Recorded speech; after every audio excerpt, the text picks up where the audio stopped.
The river was rising fast. Jack Harper ran through the tall reeds, his boots slapping against the mud, the sound swallowed by the roar of water. "Rusty, this way," he shouted. The dog bounded ahead, a massive German shepherd with a coat the color of rust and eyes that never left his master. The rain had started only an hour ago, but the calm summer sky had turned dark as iron. Somewhere downstream, a tree cracked and fell with a sound like thunder.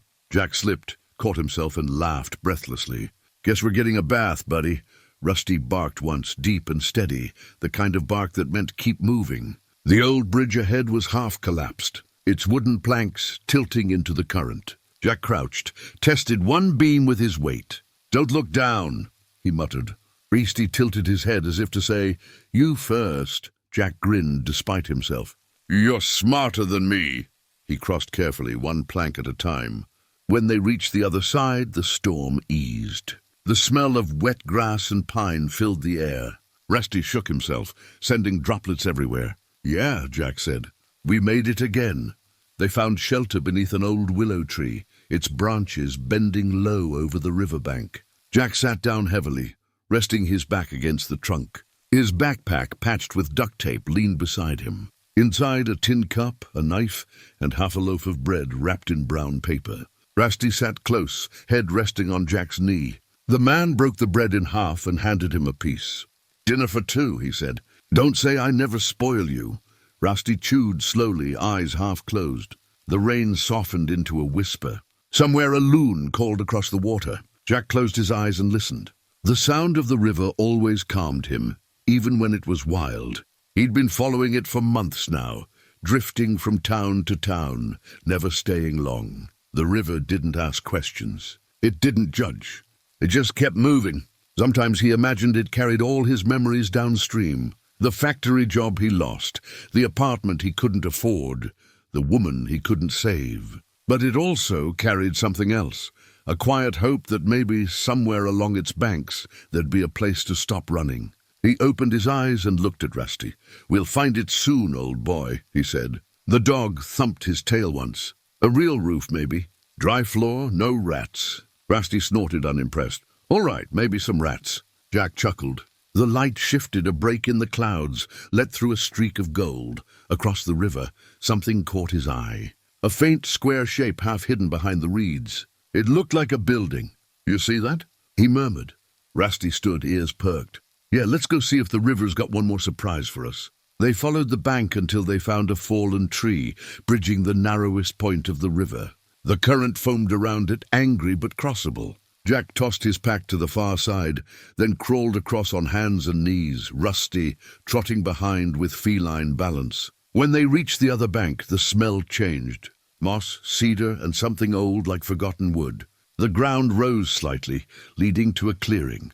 There, half swallowed by vines and silence, stood a cabin. It wasn't much, one story, maybe 20 ft across, roof sagging in the middle, windows cracked. But to Jack, it looked like a palace. The river shimmered behind it, and a willow tree grew right beside the porch, its roots tangled in the earth like old hands gripping the land. "Would you look at that?" he whispered. Rusty barked once, circling the front steps, sniffing. "Yeah, I know," Jack said. "Probably full of raccoons or ghosts." He touched the door. It gave a low, hollow creak. Home sweet may be home. Inside, the air smelled of damp wood and dust. Light leaked through holes in the roof, falling in soft golden stripes. A table lay overturned, its legs splintered. A few old tools hung on the wall, a hammer, a saw, a lantern long out of oil. Jack ran his hand along the table, leaving a trail through the dust. "Feels solid," he said. "Mostly." He straightened it and sat down. The chair groaned but held. Rusty patted around, sniffing every corner before settling near the door. "Approval noted," Jack said with a grin. He explored the rest of the cabin. Small cot in the corner, a stone fireplace blackened with soot, shelves lined with glass jars filled with a dust of long-forgotten things. "Somebody lived here once," Jack murmured. "Somebody who knew how to build with their hands." He ran his fingers over the rough, hewn beams. They were old but sturdy. Maybe they left because they had somewhere better to go. He paused, then added quietly, "Maybe we don't." The dog whined softly, as if disagreeing. Jack smiled. Yeah, you're right. We got nowhere but up. As evening fell, he cleared a space near the fireplace. The chimney was half blocked, but with patience and a little luck, he got a small fire going. The flames flickered weakly, then grew stronger, casting orange light over the walls. Rusty curled up nearby, content. Jack warmed his hands and sighed. You know, he said, if we fix that roof, we might just have ourselves a summer home. He leaned back, watching the firelight dance. I used to build houses, whole neighborhoods. Guess I forgot how much I missed it. The memory came slowly. The smell of sawdust, the rhythm of hammers, his crew calling him Cap. He'd been good at it, careful, honest, until the company folded and the bills piled up. He tried to keep his home, tried to keep everything. But life had a way of knocking you off balance. One missed payment, one bad break, one loss too heavy to carry. Now his hands, once callous from work, were just rough from the cold. But for the first time in years, he felt a spark, not just from the fire, but from purpose. The next morning, sunlight poured through the broken windows. Rusty was already outside, nose to the ground, tail wagging. Jack stretched, joints cracking like old wood. He stepped onto the porch and looked around. Birds fluttered between trees. The river glittered like glass. Not bad, he muttered. He found a rusted bucket near the steps and filled it from the river. The water was cold, clean. He splashed his face, grinning. All right, Rusty, he said. Lesson 1, how to turn a ruin into a home. They started small. Jack cleared the floor of debris, swept the corners with a bundle of branches. Rusty followed him everywhere, occasionally dragging sticks or bits of cloth he'd found outside. Good boy, Jack said. Interior decorator, huh? By afternoon, the cabin looked less like a ghost house and more like a place where someone might live again. Jack sat on the steps, shirt damp with sweat, and looked at his work. You know, he told Rusty, we might just belong here. The dog wagged his tail in agreement, eyes bright. Yeah, Jack said softly. Feels right. As the days passed, the rhythm of life returned. Jack mended a hole in the roof using old planks from a nearby shed. He cleaned the fireplace and built a small rack to dry firewood. Every evening he and Rusty sat by the river, watching the sun set in bands of gold and crimson. We've been ghosts too long, Jack said one night. Maybe it's time to be people again. Rusty leaned against his leg, warm and heavy. Jack smiled, feeling something he hadn't in years, peace. One afternoon, while exploring near the trees, Jack found a small metal box buried in the dirt. It was rusted shut, but curiosity got the better of him. He pried it open with his knife. Inside were a few coins, a folded letter and a photograph. A man, a woman, and a young boy standing in front of the very same cabin. The photo was sun-bleached, but intact. The boy was holding a fishing rod. The man had his arm around the woman. They looked happy. You built this, Jack murmured. And you loved it. He closed the box carefully. That night he placed the photograph on the mantel. We'll take care of it for you, he said. Promise. The fire crackled softly, casting shadows across the room. Rusty lifted his head, ears twitching at the sound of an owl outside. We're not alone anymore, pal, Jack said. Not really. The dog wagged his tail once before drifting to sleep. Jack lay awake, staring at the ceiling. The old boards creaked in the wind. For the first time in years, he didn't mind the sound. It was the sound of a home breathing. In the days that followed, Jack fixed more than the cabin. He started fixing himself slowly, like patching a wall one plank at a time. He shaved, washed his clothes in the river, built a small fence around the porch. Rusty watched every move, proud as a foreman. Sometimes Jack caught himself talking to the dog like a partner. What do you think? Another coat of paint? Rusty barked once. You're right. Rustic charm suits us. When it rained, they sat inside, listening to the drops tap the roof instead of leaking through it. Progress. But peace never lasted long for Jack. One afternoon, he noticed footprints near the riverbank, fresh ones. Not his, not Rusty's. Someone else had been there. The prints led toward the cabin, then turned away. Got visitors? He muttered. Rusty growled low. Easy, boy. Maybe they're just curious. Still, Jack felt a prickle of unease. He'd built this small world with his own hands. The thought of losing it made his chest tighten. "If they come back," he said quietly, "we'll handle it together." That night, Jack dreamed of voices, laughter, music, the sound of hammering wood. He dreamed of his wife, of their old home by another river long ago. "We did good, Jack," she said in the dream. "You built beauty out of nothing." He woke to find the fire low, rusty, snoring beside him. The photograph on the mantel gleamed softly in the half-light. Jack smiled, tears in his eyes. "Maybe we did good again," he whispered. As dawn broke, mist curled over the river like breath. Jack stood on the porch, mug of river water in hand, watching the world wake up. The air smelled of pine and promise. Rusty trotted to his side, pressing against his leg. "You know, boy," Jack said, "I think this place has one more secret left in it." He smiled. "Let's find out what it is." And with that, the man and his dog stepped into the golden light, unaware that the next days would test their bond and lead them towards something bigger than either imagined. By the second week, the river had settled back into its quiet rhythm. The days were warm, the evenings cool enough for a fire. Jack spent his mornings patching the roof and his afternoons fishing downstream. Rusty followed every cast, tail wagging, waiting for his share. "You know, boy," Jack said one day, "we've got it figured out. Peace and fish. What else does a man need?" But as he spoke, his eyes drifted toward the far bank, to the place where he'd seen those footprints. They hadn't disappeared. If anything, there were more now. He decided to check after sunset. The forest beyond the river grew quiet then, except for the hum of crickets and the rush of water. Rusty padded beside him, nose low, ears sharp. They moved slowly, following the soft indentations in the mud. Some prints were boot-shaped, others lighter, like a child's shoe. Jack frowned. "Families don't come this deep," he murmured. The trail led to a grove of birch trees, where it ended abruptly. Nearby, something glinted in the dirt, a small tin cup. Jack picked it up, turning it over in his hands. "Someone's been here." "All right." The next morning, he found something else. A small bundle left on the porch. It was wrapped in burlap tied with string. Inside were 2 cans of beans, a jar of honey, and a folded note. The handwriting was neat but shaky. "Didn't know anyone lived here. Hope this helps, from a friend." Jack stared at it, unsure what to feel. Gratitude, suspicion. He glanced at Rusty. "A friend, huh?" The dog sniffed the bundle, tail uncertain. "Guess we've got neighbors." He smiled faintly.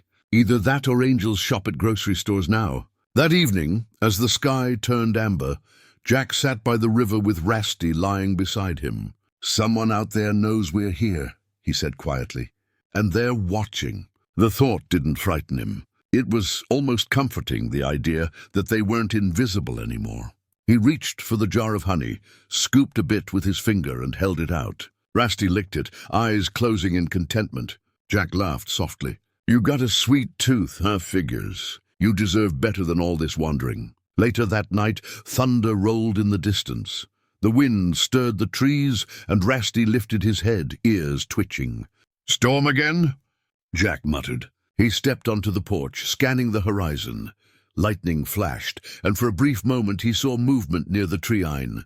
A figure small and hunched, carrying something, then darkness again. "Hey," he called, no answer, only the whisper of rain starting to fall. "Stay here," he told Rusty. The dog growled softly but obeyed. Jack grabbed his lantern and headed into the storm. The rain thickened quickly, soaking his jacket. He moved toward where he'd seen the figure, lantern bobbing. "Hello?" he shouted. "You all right out here?" No reply, but then faintly a whimper. Not human, high-pitched, desperate. Jack followed the sound, slipping through mud and roots, until he found it a small puppy tangled in wire near a fallen branch, struggling weakly. "Oh, buddy," he whispered, kneeling. The pup's fur was matted, one paw bleeding. Jack freed it gently, wrapping it in his coat. "It's okay. I got you." The puppy whimpered once, then went limp against his chest. He ran back through the rain, Rusty barking from the porch as he approached. "Got another guest?" Jack panted. He placed the puppy near the fire, rubbing it with a towel. Rusty sniffed it, tail uncertain, then licked the pup's ear. Jack smiled. "That's my boy." He fed the little dog warm milk from his tin cup. "You're safe now," he murmured. The puppy's breathing steadied. Guess that answers the question of who was out there, Jack said. Someone left you behind. His jaw tightened. Not on my watch.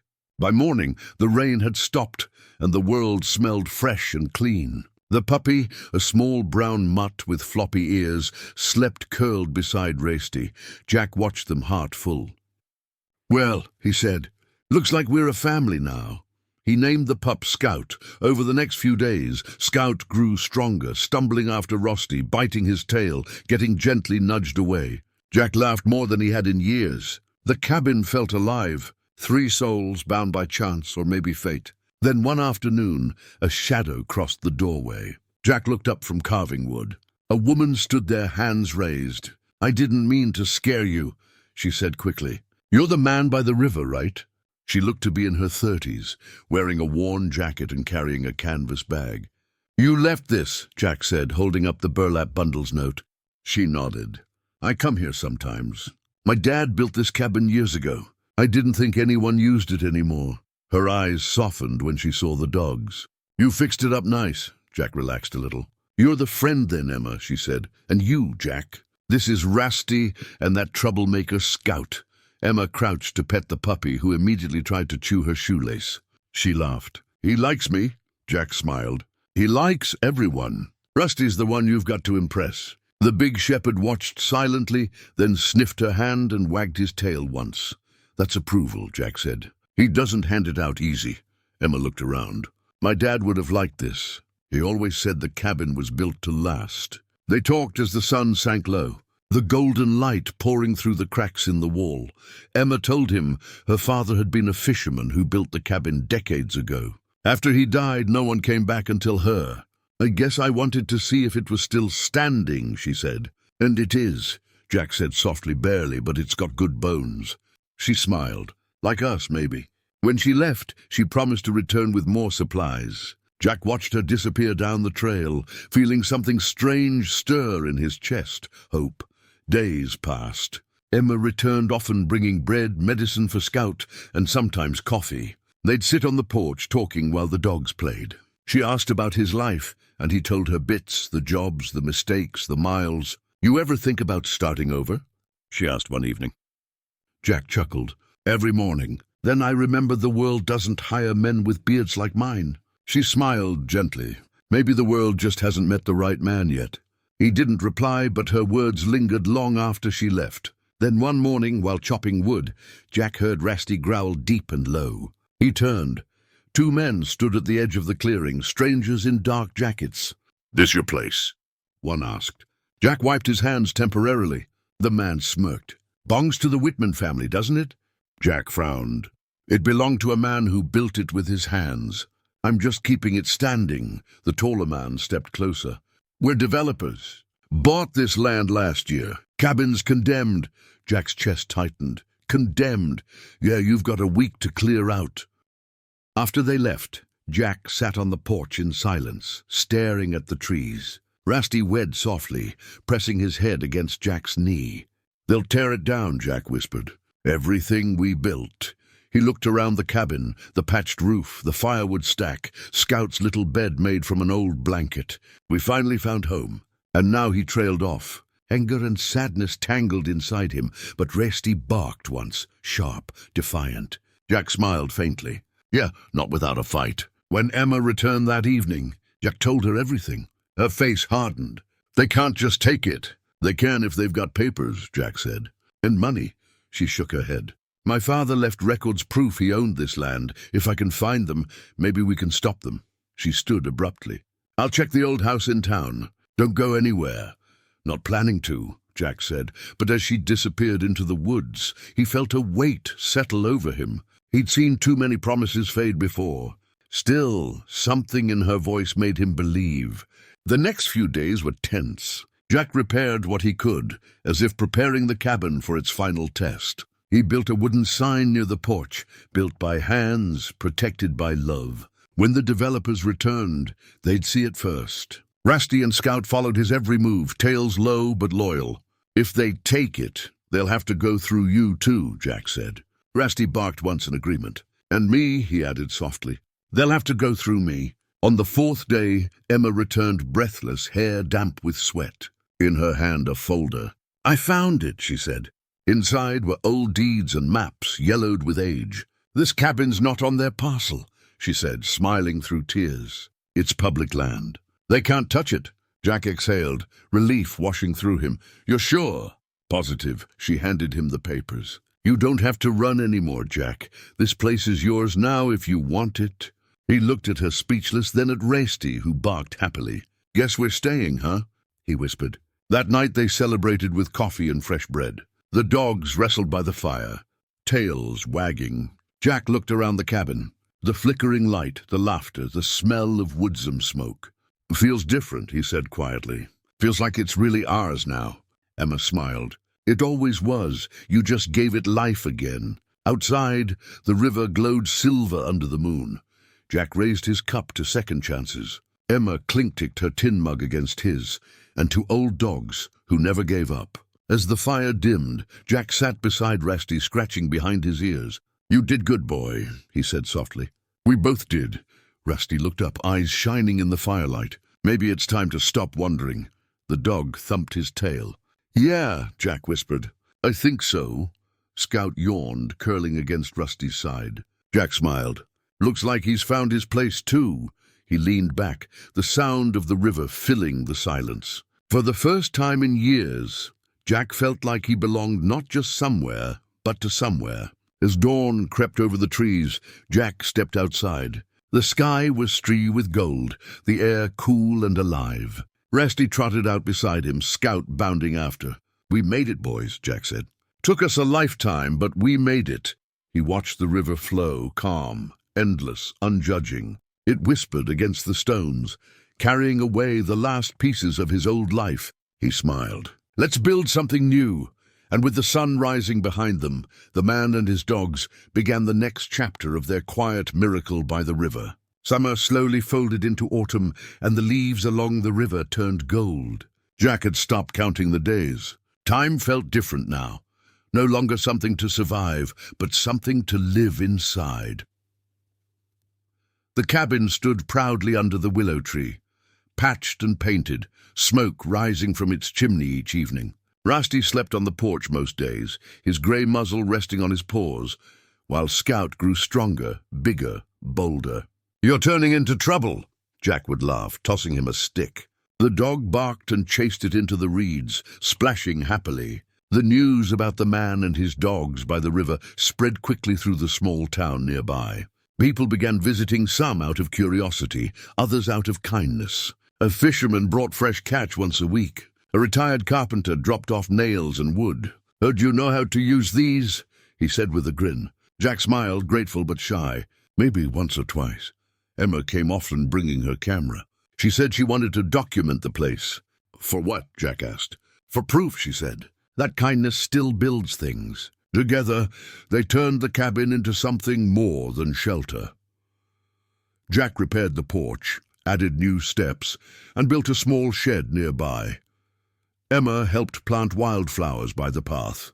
They found an old sign washed up by the river, cleaned it, and carved new words into the wood. "The Willow Cabin, a home for the lost and found." When he hung it above the door, Jack felt something deep shift inside him. It wasn't just his anymore. It belonged to anyone who needed a second chance, the kind of place he'd once prayed for, but never expected to find. By mid-autumn, visitors came not just to see, but to stay. A young man passing through town asked if he could camp near the river for a few nights. Jack agreed, sharing food and stories. The man left with dry clothes, a full belly, and tears in his eyes. "You don't know what this means," he said. Jack smiled. "Yeah, I do," Rusty barked approvingly. Word spread and more people came lost. Travelers, drifters, even a woman escaping a bad home.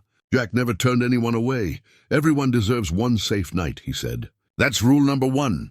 Rusty took to guarding the cabin like a proud old sentinel. He'd sit by the door, ears perked, eyes scanning the riverbank. Scout, now grown, followed his lead, but still found time to steal socks from guests and drop them in the water. "You're teaching him bad habits," Jack teased. Rusty gave a slow blink, unimpressed. "But maybe he's teaching himself." At night, Both dogs slept close to Jack's cot, their steady breathing the best lullaby he knew. The cabin felt alive, not just with laughter and warmth, but with purpose. One afternoon, Emma arrived with a folded newspaper. "You made the front page," she said, handing it to him. There, beneath a photograph of Jack with his dogs, was the headline, "The Man Who Built Hope by the River." Jack stared at it, stunned. "You wrote this guilty," she said. "People need to see what one man and two dogs can do." He chuckled. "You make me sound like a saint." "No," she said softly. "Just human, that's better." He folded the paper carefully and placed it on the shelf beside the old photograph he'd found months ago. Days turned cooler, and the river began to freeze along the edges. Jack split firewood, stacking it neatly. "Winter's coming, boys," he said. "We'll need to stick close." Ray watched from the porch, head tilted. His movements had slowed lately. His fur had dulled. Jack noticed but said nothing. That evening, as the first snow began to fall, he sat beside him. "You've done enough, old friend," he whispered, scratching his ears. "Whatever comes next, we'll handle it." Rusty leaned into his touch, eyes gentle, as if he already knew what Jack couldn't yet admit. The next morning was quiet, too quiet. The air was still, the snow untouched. Jack stirred from sleep and reached for Rusty's side cold. The old dog lay peacefully near the hearth, eyes closed, a faint smile frozen on his muzzle. For a long time, Jack didn't move. He just sat there, hand resting on Rusty's fur. "You waited for me to find home first," he whispered. Tears came slow, silent. Scout pressed close, whining softly. "It's okay," Jack said through the ache. "He's just guarding another place now." They buried Rusty beneath the willow tree overlooking the river he'd loved. Emma carved a small wooden marker. "Rusty, the goodest boy." Jack smiled through the grief. "You'd have hated the fuss, old pal." For days afterward, Scout lay beside the grave, refusing to move. Jack sat with him telling stories about the long walks, the storms, the first time Ray had found food when they were starving. "He kept me alive," Jack said softly. "Guess it's my turn to keep something alive now."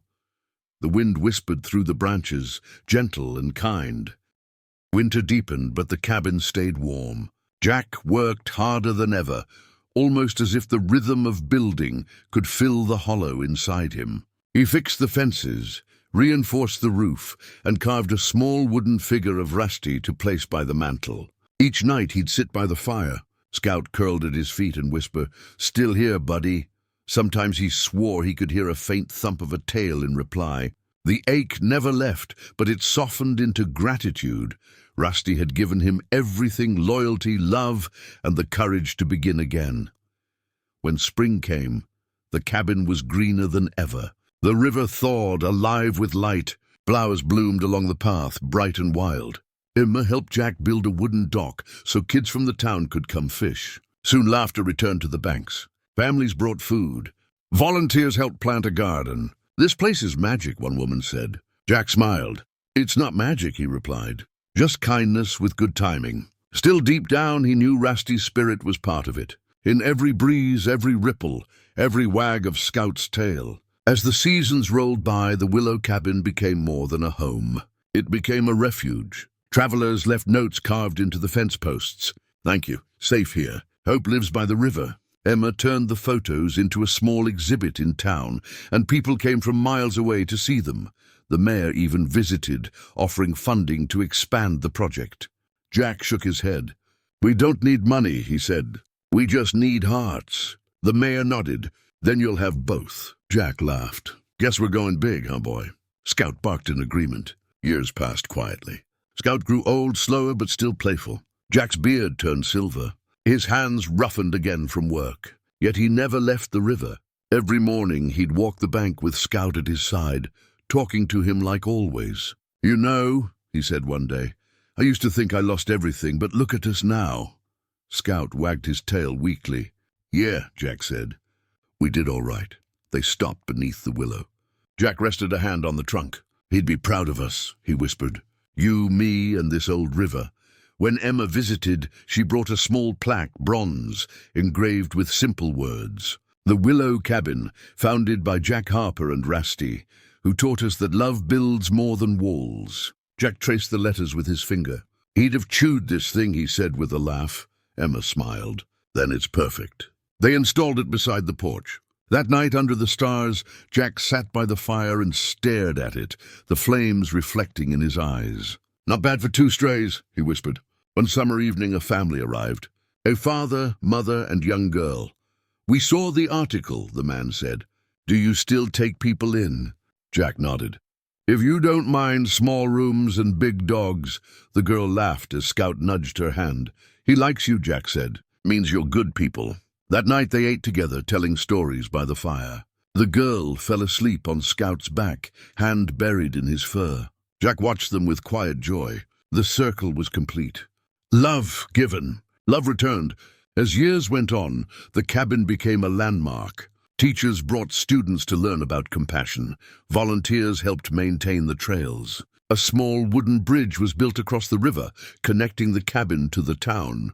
Jack often stood there at dusk, watching the water flow beneath his feet. We started with nothing, he'd say, and somehow that was enough. His voice always carried a mix of wonder and humility, as if he still couldn't quite believe it had all happened. One autumn morning, Emma found him sitting on the porch, sunlight warming his face. Scout lay beside him, both peaceful, both still. On the table sat a mug of coffee, half finished, and a note written in neat, careful handwriting. If I'm gone, don't be sad. I had more than I ever deserved. Tell them I love this place and everyone who found it. Bury me beside my friends under the willow. The river will tell the rest. Emma cried quietly, placing her hand over his. Rest easy, Jack, she whispered. You made it home. They buried him beside Resty and Scout under the great willow tree. The townspeople came, dozens of them, leaving flowers, stones, and small carvings. Someone strummed a guitar. Others shared stories of how the cabin had saved them. Emma placed Jack's old notebook on the grave. Inside were sketches of the cabin through the seasons, always with the river, always with the dogs. As the sun dipped behind the trees, the water caught the light, glowing like liquid gold. He's part of it now, she said softly. Part of everything. Years later, the cabin still stood. The garden thrived. The dock extended farther into the water, and the laughter of children echoed through the trees. The bronze plaque had weathered, but the words remained. On quiet evenings, visitors swore they could hear faint barking near the riverbank. 2 dogs chasing through the reeds. A man's voice calling their names. The wind and the willow leaves always sounded like laughter. The locals called it the Whispering Tree. And so the man who once had nothing left behind, something that could never be taken a home, a story, a legacy built from kindness. Beneath the willow, the river flowed on, carrying his memory toward the horizon. Every ripple, every bird call, every sunrise felt like a small thank you from the world he'd once thought had forgotten him. And somewhere in that endless golden light, Jack walked again, Rusty by his side, Scout bounding ahead, finally forever help.